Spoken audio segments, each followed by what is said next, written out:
Hello बच्चों, मैं श्रद्धा चौहान। आज मेरा ये पहला वीडियो है। आई होप आप सबको पसंद आएगा।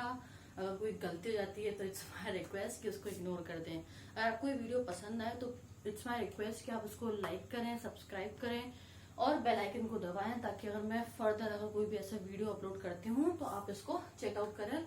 और आई होप कि आपको मेरा पढ़ाना पसंद आएगा। ओके, तो हम ज्यादा टाइम वेस्ट ना करते हुए मेरा पहला टॉपिक उठा रही हूँ, that is reflection of light. Okay, ये टॉपिक हम पढ़ते हुए आ रहे हैं 7th क्लास से। बेसिकली 7th क्लास से टॉपिक हमें इंट्रोड्यूस करवाया गया है, reflection of light. 7th class 8, 9, 10, 11, 12 तक ये टॉपिक रहता है।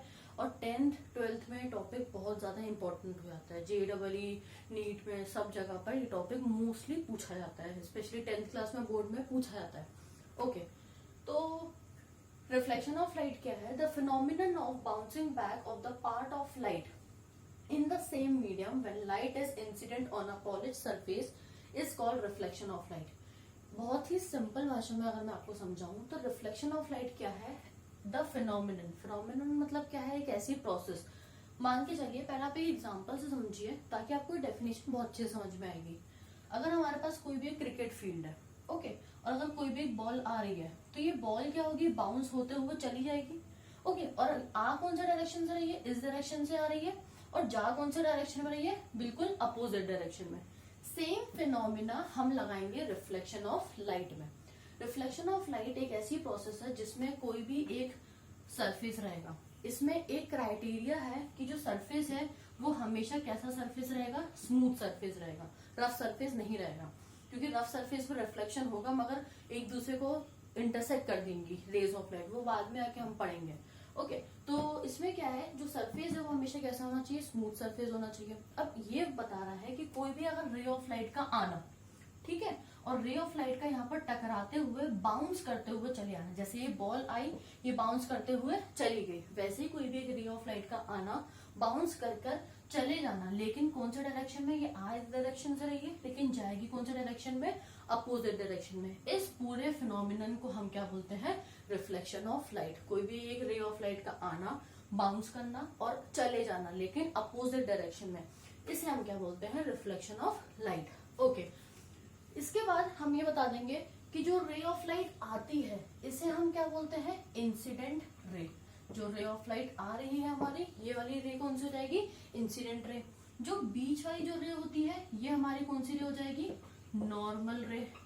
ठीक है, और जो रे ऑफ लाइट जा रही होती है उसे हम क्या बोलते हैं? Reflected ray. क्योंकि जो वो रिफ्लेक्ट करते हुए जा रही है ना, समझ रहे हो? वो क्या हो रही है? रिफ्लेक्ट करते हुए जा रही है। तो ये वाली हमारी कौन सी हो जाएगी बेटा? Reflected ray. जहां पर आपको समझ में ना आया वहीं पर आप वीडियो को रोक लीजिए, आप देख लीजिएगा जहां पे भी जो भी डाउट हो। ओके, हमने क्या बताया? कोई भी एक रे ऑफ लाइट का आना, रिफ्लेक्ट होना मतलब बाउंस करना और चले जाना, लेकिन अपोजिट डायरेक्शन में, उसे हम क्या बोलेंगे? Reflection of light. उसके बाद हमने बताया जो रे ऑफ लाइट आती है उसे हम क्या बोलते हैं? Incident ray. जो बीच वाली होती है उसे हम बोलते हैं नॉर्मल, और जो रे ऑफ लाइट रिफ्लेक्ट होती हुई जा रही है उसे हम क्या बोल रहे हैं?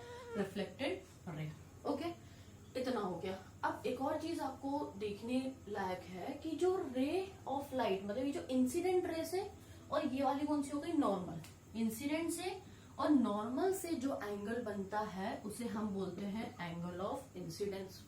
आ रहा है समझ में? जो इंसिडेंट रे से और जो नॉर्मल रे से जो एंगल बन रहा है वो होता है एंगल आई, मतलब एंगल ऑफ इंसिडेंस। यहाँ पर आप मेंशन कर दीजिएगा, एंगल आई मतलब angle of incidence.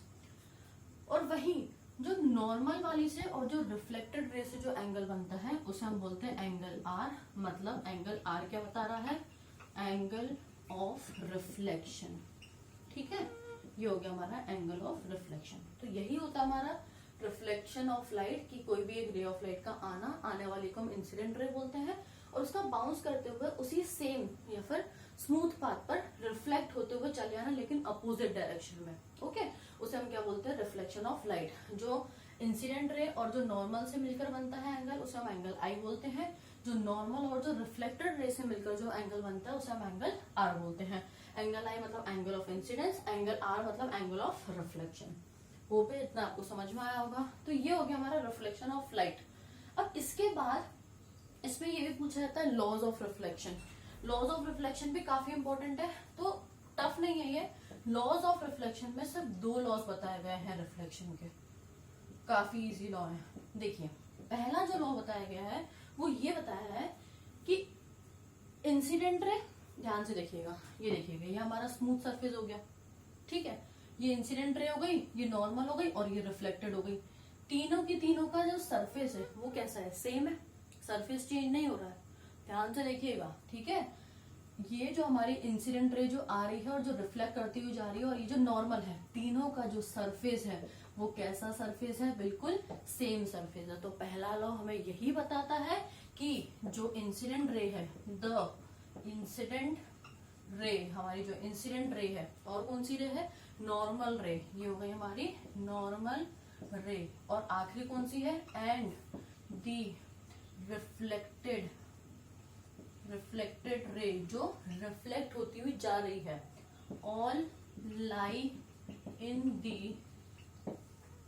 The same plane, मतलब तीनों की तीनों एक ही प्लेन पर लाई कर रही है। ये जो मीडियम है ये चेंज नहीं हुआ है, प्लेन चेंज नहीं हुआ, एक ही प्लेन पर तीनों की तीनों लाई करेंगे। ये हो गया हमारा पहला लॉ। दूसरा लॉ ये बताता है कि जो एंगल ऑफ इंसिडेंस है वो हमेशा किसके बराबर होगा, एंगल ऑफ रिफ्लेक्शन के। मतलब जिसको हम ऐसे भी लिख सकते हैं, angle i is always equals to angle r. जितना इसका एंगल होगा, मान के चलिए इसका अगर 60 डिग्री है तो इसका भी कितना हो जाएगा, 60 डिग्री, ठीक है। तो सेकेंड लॉ हमें क्या बताता है, second, the angle of incidence. अब एंगल ऑफ इंसिडेंस को हम कैसे डिनोट करेंगे, एंगल आई से, ठीक है। ये किसके बराबर होता है, is always equal to the angle of reflection. अब एंगल ऑफ रिफ्लेक्शन कौन सा होता है बेटा, हमारा एंगल आर। इतना आया समझ में। चलो इसे फटाफट नोट डाउन करो, उसके बाद हम आ रहे हैं टाइप्स ऑफ रिफ्लेक्शन पे। फटाफट इसको नोट डाउन कर लो आप लोग।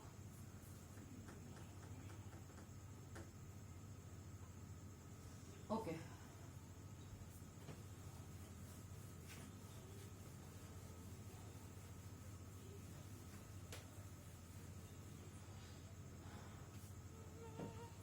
आ जाएंगे टाइप्स ऑफ रिफ्लेक्शन पे। पूछा जा सकता है, कभी कभी पूछ लेते हैं, दिमाग घूम जाता है तो पूछ लिया जाता है, टाइप्स ऑफ रिफ्लेक्शन बता दो। 8th क्लास में पूछ लिया जाता है, 9th में, छोटे छोटे क्वेश्चन पे पूछ लिया जाता है। बेसिकली ज्यादा इंपॉर्टेंट था, रिफ्लेक्शन ऑफ लाइट बताओ, लॉज बताओ, ये पूछा ही जाता है बोर्ड में। इसके बाद हम इसके न्यूमेरिकल्स भी करेंगे, जो कि 12th क्लास के लिए काफी इंपॉर्टेंट है। न्यूमेरिकल से डरना नहीं है ना। चलो आ जाओ अब, वरना बोलोगे कि मैम बात ही करती रहती है, दीदी बात ही करती रहती है। चलो टाइप्स ऑफ रिफ्लेक्शन बेटा, हमारे 2 टाइप्स होते हैं।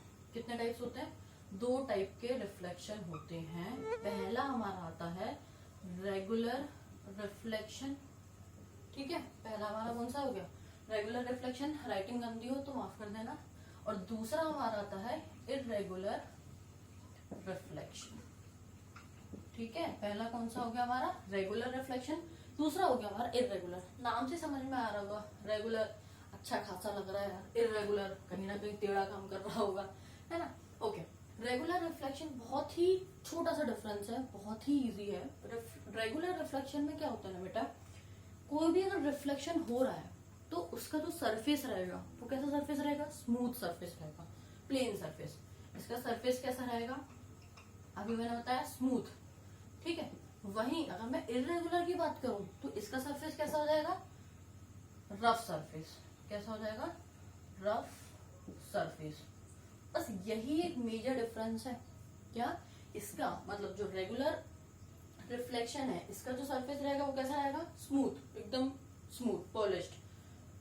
लेकिन वहीं इर्रेगुलर का जो सरफेस रहेगा वो इर्रेगुलर हो जाएगा, मतलब माने कि रफ सरफेस हो जाएगा। अब देखिए कैसे, ये ओके, 1 मिनट रुको यार।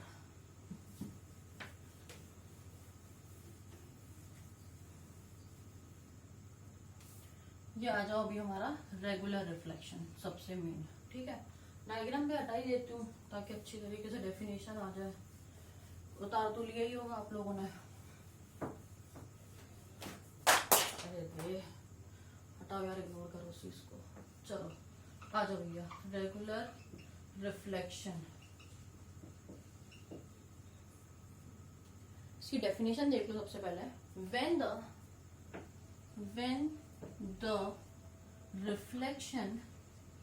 when the reflection takes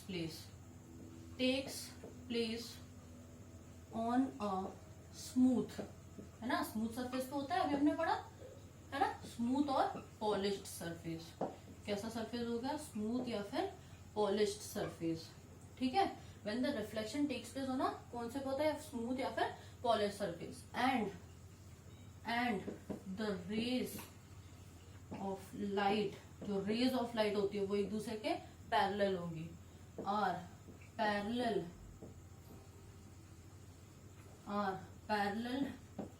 to each other, then the reflection is known as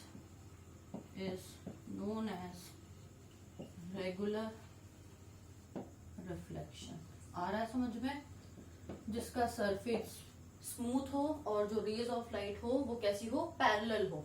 देखो अब डायग्राम देख लो भाई लोग, ये हो गया हमारा कोई भी सरफेस हो गया, ठीक है, स्मूथ सरफेस। अब इसमें कोई भी रेज ऑफ लाइट इस तरीके से आ रही है, ऐसा हो जाएगी रिफ्लेक्ट करते, ऐसी होगी, है ना, ये ऐसी जा रही है, ये ऐसी चली आएगी। अरे यार थोड़ी ड्राइंग डायग्राम में गंदा बन जाए तो देख लेना, ये ऐसी आ रही है, और ये ऐसी जा रही है। तो ये आप नोटिस करो, ये सारी की सारी कैसी एक दूसरे से पैरेलल है, मतलब जो रेज ऑफ लाइट, अच्छा पैरेलल मतलब जो एक दूसरे को काटे नहीं, है ना, काटी नहीं चाहिए, एक दूसरे कैसी है, पैरेलल है। ये देखो रिफ्लेक्टेड वाली ऐसी जा रही है, ऐसी जा रही है। इतना तो समझ में आता ही होगा, है ना, इतने गधे तो नहीं होंगे, मजाक कर रही हूँ, ठीक है। ये हो गया हमारा रेगुलर रिफ्लेक्शन। क्या बोला गया है, ऐसा रिफ्लेक्शन जो कि स्मूथ सरफेस पे हो, पॉलिश सरफेस पे हो, या हमारा स्मूथ सरफेस हो गया, और जो रेज ऑफ लाइट आ रही हैं वो एक दूसरे के क्या होनी चाहिए, पैरेलल होनी चाहिए। इस रिफ्लेक्शन को हम क्या बोलते हैं, रेगुलर रिफ्लेक्शन। आ गया समझ में? इतना कर लो नोट डाउन। उसके बाद देखो आ जाओ इर्रेगुलर पर। ये हो गया हमारा इर्रेगुलर रिफ्लेक्शन।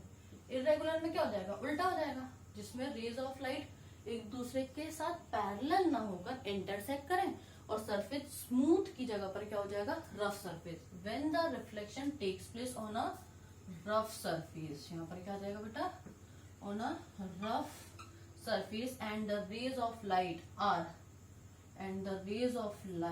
इंटरसेक्ट करेंगी, है ना, and the rays of light intersect each other, then the reflection is known as irregular reflection. तब जो रिफ्लेक्शन होता है वो कैसा होता है, इर्रेगुलर रिफ्लेक्शन। अब डायग्राम देख लो बेटा इसका, जहां समझ में नहीं आया आप लोगों को वहां वीडियो को आराम से रोक सकते हैं, पॉज करके आराम से देख सकते हैं, ओके। रफ सरफेस बना दो, ये हो गया हमारा उबड़ खाबड़, मतलब रफ सरफेस, ठीक है, रफ। अब यहाँ पर कोई भी रेज ऑफ लाइट ऐसी आ रही है तो ये कैसी चली जाएगी, ठीक है, ऐसी आ रही है, ऐसी चली जाएगी। ये करी इंटरसेक्ट, ये देख रहे हो, इंटरसेक्ट कर गई, ये ऐसी आ रही है, ऐसी चली जाएगी, फिर ऐसी आ रही है, फिर ऐसी चली जाएगी। तो एक दूसरे को यहाँ पर क्या हो रहा है बेटा, इंटरसेक्ट कर रही है। तो ऐसा रिफ्लेक्शन जिसमें कोई भी एक रेज ऑफ लाइट आ रही है, कौन से सरफेस पर, रफ सरफेस पर, ठीक है, और वो एक दूसरे को क्या कर रही है, इंटरसेक्ट कर रही है, तो उस रिफ्लेक्शन को हम क्या बोलते हैं, इर्रेगुलर रिफ्लेक्शन। आई होप कि इतना समझ में आया होगा। इसके बाद हमारा जो टॉपिक रहेगा वो रहेगा रिफ्रैक्शन। वो भी काफी इंपॉर्टेंट टॉपिक है, वो भी पूछा जाता है। तो आई होप ये मेरा पहला वीडियो आप लोग को पसंद आएगा। पसंद आया तो प्लीज इसे लाइक करें, इसे शेयर करें, जितना हो सके देखें, और कमेंट्स में मुझे बता दें कि कौन सा अगर आप टॉपिक डिफिकल्ट लग रहा है आपको, तो मैं उसको और एक्सप्लेन करने की बेहतर तरीके से कोशिश करूंगी। Thank you. Here I am Shraddha Chauhan. Okay, thank you. अगर कोई गलती हुई हो तो प्लीज उसको इग्नोर करें। Okay, thank you so much for watching this video.